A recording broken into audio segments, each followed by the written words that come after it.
Welcome to for education. UGC NTA net എക്സാമുമായി ബന്ധപ്പെട്ട Arabic എന്ന സബ്ജക്റ്റിലെ ചില കാര്യങ്ങളാണ് നമ്മൾ പറയുന്നത്.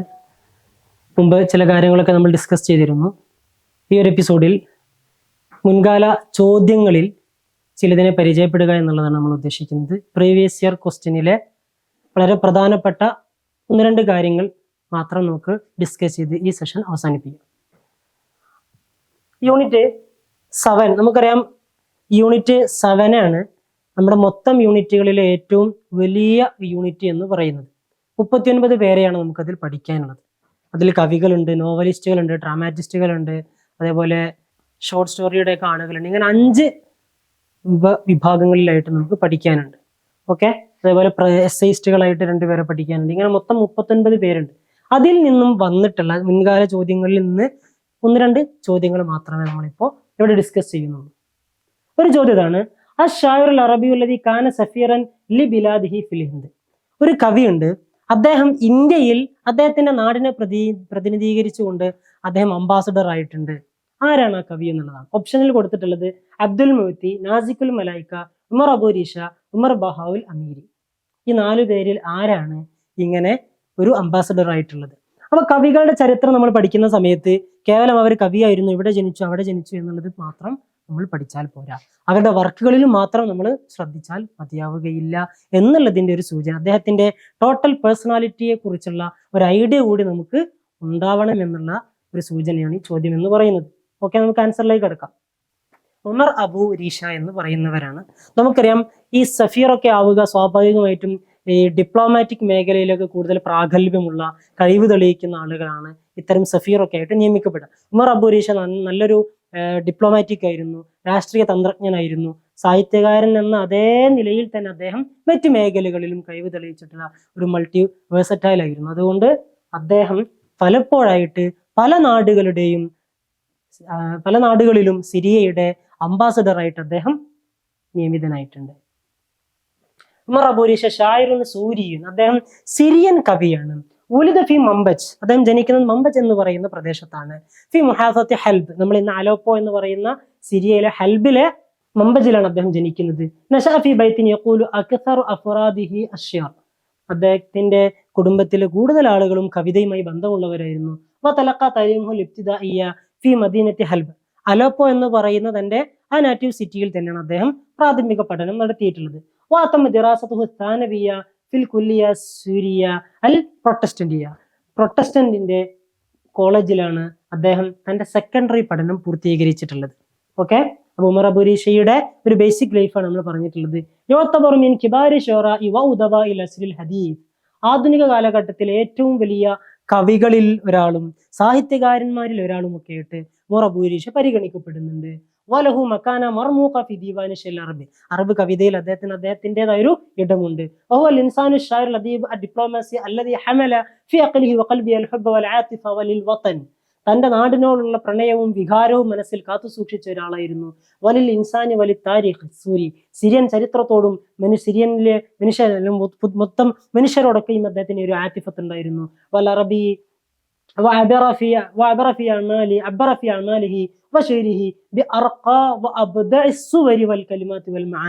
അദ്ദേഹം ഈ ഒരു ആശയമൊക്കെ അദ്ദേഹത്തിന്റെ കവിതയിൽ വളരെ നിർമ്മലമായി അവതരിപ്പിക്കുക കൂടി ചെയ്തിട്ടുണ്ട്. സഫീർ സൂരിയ ഫിൽ ഹിന്ദ് 1954, 58, 64, 70 ഇങ്ങനെ 4 ടേമുകളിലായിട്ട് അദ്ദേഹം സിറിയയുടെ ഇന്ത്യയിലെ സിറിയൻ അംബാസഡറായിട്ട് പ്രവർത്തിച്ചിട്ടുണ്ട്. ഓക്കെ, ഉമർ അബൂ രീഷ വളരെ പ്രധാനപ്പെട്ട ഒരു കവിയാണ്. അദ്ദേഹത്തിന്റെ ചരിത്രം വളരെ ഡീറ്റെയിൽ ആയിട്ട് നമുക്ക് ലഭ്യമാണ്. 1910 മുതൽ 1990 വരെയാണ് അദ്ദേഹത്തിന്റെ ഒരു കാലഘട്ടം എന്ന് പറയുന്നത്. അതിനിടയിൽ അദ്ദേഹം ഒരുപാട് അദ്ദേഹത്തിന് കുറെ ദീവാനുകളും ഒക്കെ യൂണിറ്റ് 7 നന്നായി പഠിക്കുന്ന സമയത്ത് നമുക്ക് അവൈലബിൾ ആയിരിക്കും. യൂട്യൂബിന്, ഗൂഗിളിലും അതേപോലെയുള്ള സ്ഥലങ്ങളിലൊക്കെ അദ്ദേഹത്തിന്റെ ഡീറ്റെയിൽ ആയിട്ടുള്ള നരേഷൻ നമുക്ക് ലഭ്യമാണ്. ഇനി കാത്തിബുൻ അറബിയുൻ അസ്ദറ മജല്ലത്ത് അൽ ഹിലാൽ, അൽ ഹിലാൽ എന്ന് പറയുന്ന മജല്ല പ്രസിദ്ധീകരിച്ചിട്ടുള്ള അറബ് കവി ആരാണ്? അറബ് എഴുത്തുകാരൻ ആരാണ്?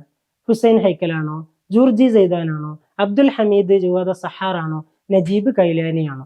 അപ്പോൾ ഇതിൽ മജല്ലയുമായി ബന്ധപ്പെട്ടൊക്കെ പ്രവർത്തിച്ച ആളുകൾ എന്ന ഒറ്റയടിക്ക് നമുക്ക് ഉത്തരം കണ്ടെത്താൻ കഴിയില്ല. ഹൈക്കല്, ജുർജി സെയ്ദാനും ജൂദ സഹാറ ഒക്കെ പല മേഖലകളിൽ എന്തായിട്ടുള്ളവരാണ്, കഴിവ് തെളിയിക്കുകയും വർക്ക് ചെയ്യുകയൊക്കെ ചെയ്തിട്ടുള്ള ആളുകളാണ്. അതുകൊണ്ട് ആരാണ് എന്നുള്ളത് നമുക്ക് നോക്കാം. ജുർജി സെയ്ദാൻ. ജുർജി സെയ്ദാനാണ് 1892 അൽ ഹിലാൽ എന്ന് പറയുന്ന മജല്ല സ്ഥാപിക്കുന്നത്. മജല്ലത്ത് അൽ ഹിലാൽ മജല്ല ഷഹരിയ മാസികയാണത്. തുസ്ദറു അൻ ദാരിൽ ഹിലാൽ, ദാറുൽ ഹിലാലാണ് ഇത് പ്രസിദ്ധീകരിക്കുന്നത്.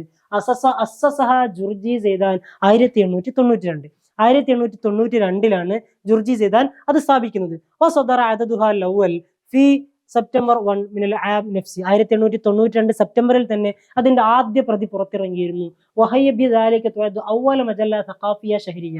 ആദ്യത്തെ മന്ത്ലി കൾച്ചറൽ മാഗസിൻ ആയിട്ട് പരിഗണിക്കപ്പെടുന്നു.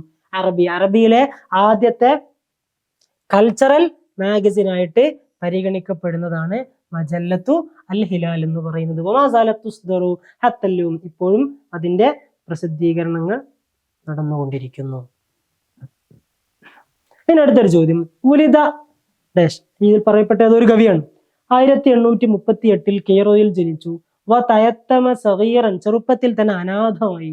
ഫഅതന ബിഹി ദവൂഹു, അദ്ദേഹത്തിന്റെ മാതൃകുടുംബം, റഹാം എന്നൊക്കെ പറയാറുണ്ടല്ലോ, മാതൃകുടുംബം അദ്ദേഹത്തെ ഏറ്റെടുത്തു. ലി തഅലീമിഹിയോ തസ്ഖീഫിഹി, അദ്ദേഹത്തിന്റെ പഠനം, അദ്ദേഹത്തിന്റെ കരിയറൊക്കെ അവർ ഏറ്റെടുത്തു. വൽതഹഖ ബിൽ മദ്രസത്തിൽ ഹർബിയ, അങ്ങനെ സൈനിക സ്കൂളിൽ അദ്ദേഹം ചേർന്നു.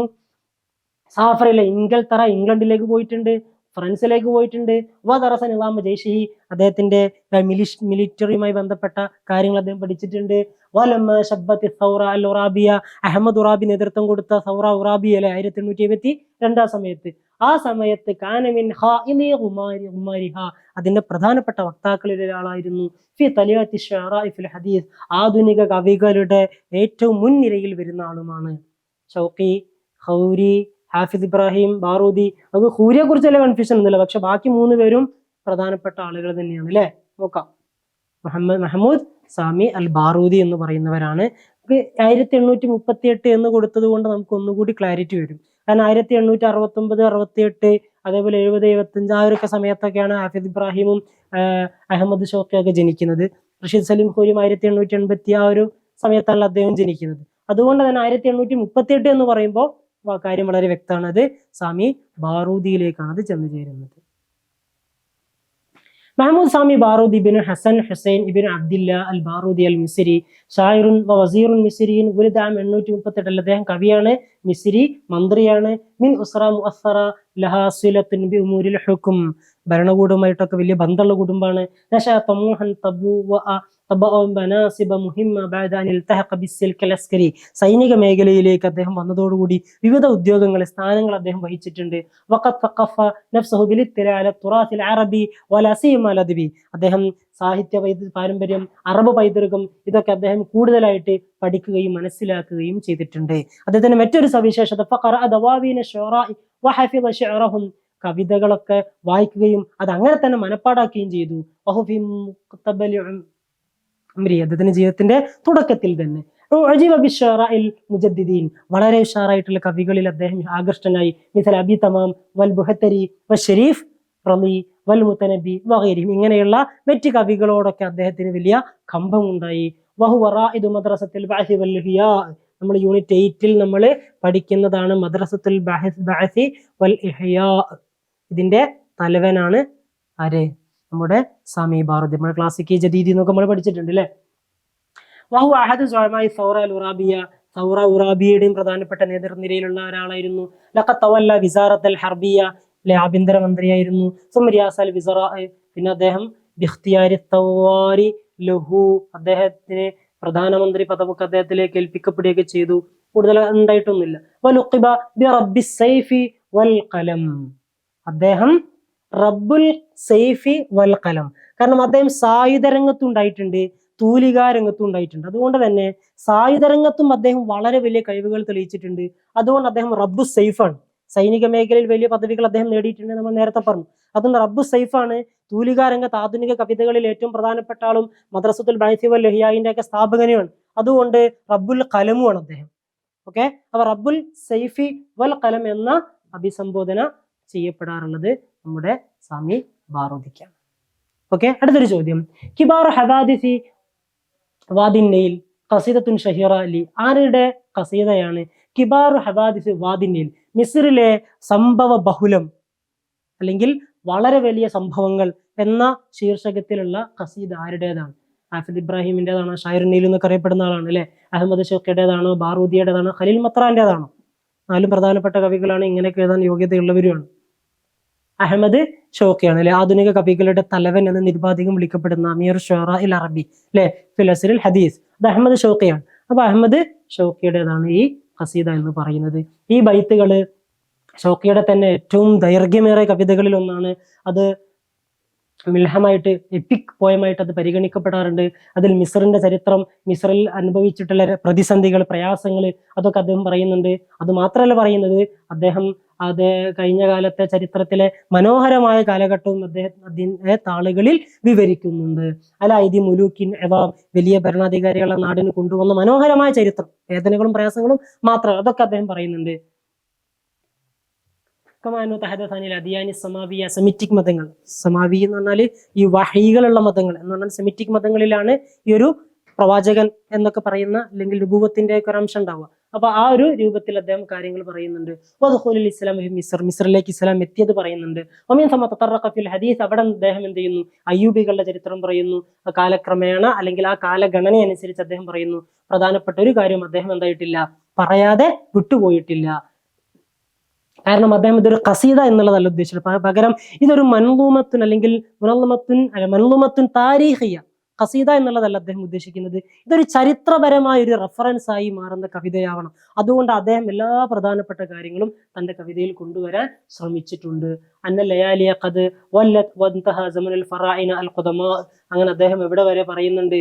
അവസാനം അങ്ങ് ഫറോവമാരുടെ കാലഘട്ടം മുതലുള്ളത് അദ്ദേഹം പരാമർശ വിധേയമാക്കിയിട്ടുണ്ട് എന്നുള്ളതാണ് പറയുന്നത്. അദ്ദേഹം ഒരു ഖിസസി സ്റ്റോറി ടൈപ്പ് സ്റ്റൈലാണ് അദ്ദേഹം സ്വീകരിച്ചത്. അപ്പൊ കിബാറുൽ ഹവാദിസിന്റെ ഉസ്ലൂബ് ഏതാണെന്ന് ചോദിച്ചാൽ അതൊരു ഖിസസിയാണ്. കാരണം ചരിത്രം ഇങ്ങനെ ഖിസ്സ ഇങ്ങനെ കൂടുതലായിട്ട് നെഗറ്റീവായിട്ട് പറയുന്ന ഒരു ശൈലിയാണ് ആ കവിതയിൽ ഉള്ളത്. ഓക്കെ, മിനൽ ബൈത്ത് വൽ 52 ബൈത്ത് മുതൽ എന്ത് ചെയ്യുന്നു? അദ്ദേഹം പ്രധാനപ്പെട്ട സംഭവങ്ങൾ പറഞ്ഞു തുടങ്ങുന്നു. വഹുവ യഅ്റദു താരിഖൽ ഫറായിന, നമ്മൾ നേരത്തെ പറഞ്ഞു അല്ലെ, ഹുറൂബ് ഖംബീസ് എന്ന ആ പേർഷ്യൻ ഭരണാധികാരി, അവരുമായി ബന്ധപ്പെട്ട യുദ്ധചരിത്രം, ഫറോവന്മാരുടെ ചരിത്രം. ഈ ഖംബീസ് ഭരിക്കുന്നത് BC 6-ാം നൂറ്റാണ്ടിലാണ്. 525 മറ്റോ ആണ് ഖംബീസ് രണ്ടാമൻ അവിടെ ഭരണം നടത്തുന്നത്. മൂസ നബി അലൈഹി സ്വലാമിന്റെ സംഭവം പറയുന്നുണ്ട്, ഈസാ അലൈഹി സ്വലാമിനത് പറയുന്നുണ്ട്, മുഹമ്മദ് നബി സല്ലല്ലാഹു അലൈഹി വസല്ലമയുടേത് പറയുന്നുണ്ട്. അങ്ങനെ ഇസ്ലാമിക സ്റ്റേറ്റുകൾ എന്ന് പറഞ്ഞാല് കെയ്റോ, ആ മിസ്റിന്റെ ഒക്കെ പ്രധാനപ്പെട്ട ഭാഗങ്ങൾ, അതുവരെ ഉള്ള ചരിത്രം എന്താകുന്നുണ്ട്? അദ്ദേഹം പറയുന്നുണ്ട്. ഇത്രയും വളരെ ഡീറ്റെയിൽ ആയിട്ട് വളരെ കൂടുതലായ കാര്യങ്ങൾ, സംഭവങ്ങൾ പറയുന്ന ഒരു ഖസീദയാണ് നമ്മുടെ അഹമ്മദ് ഷൗക്കിയുടെ കിബാറു ഹവാദിസ് ഫി വാദിന്നീൽ എന്ന് പറയുന്ന ഖസീദ. അപ്പൊ യൂണിറ്റ് 7-ൽ അഹമ്മദ് ഷൗക്കി, അതേപോലെ ഉമർ അബൂരി ഷാ, സാമി ബാറൂദി, കവികൾ എന്ന് പറയുന്നതിൽ നമുക്ക് 14 പേരെ പഠിക്കാനുള്ളത്. അതിൽ ഏറ്റവും പ്രധാനം എന്ന് പറയാവുന്ന സാമി ബാറൂദി, അഹമ്മദ് ഷൗക്കി, അതേപോലെ ഉമർ അബൂരി ഷാ, ഈ 3 പേരുമായി ബന്ധപ്പെട്ട് ചോദിച്ചിട്ടുള്ള ചോദ്യമാണ് നമ്മളിവിടെ ചർച്ച ചെയ്തിട്ടുള്ളത്. അതോടുകൂടെ റിവായയുടെ ഭാഗത്ത് പറയുന്ന ഏറ്റവും പ്രധാനപ്പെട്ട ആളാണ് ജുർജി സൈദാൻ. ആ ജുർജി സൈദാനിന്റെ ഒരു ചോദ്യവുമാണ്. അങ്ങനെ 4 ചോദ്യമാണ് നമ്മളിപ്പോൾ ഇവിടെ ഡിസ്കസ് ചെയ്തിട്ടുള്ളത്. ഇനി അടുത്ത എപ്പിസോഡുകളിൽ നമുക്ക് വീണ്ടും മറ്റ് പ്രീവിയസ് ക്വസ്റ്റ്യനുകളുമായിട്ട് കാണാം.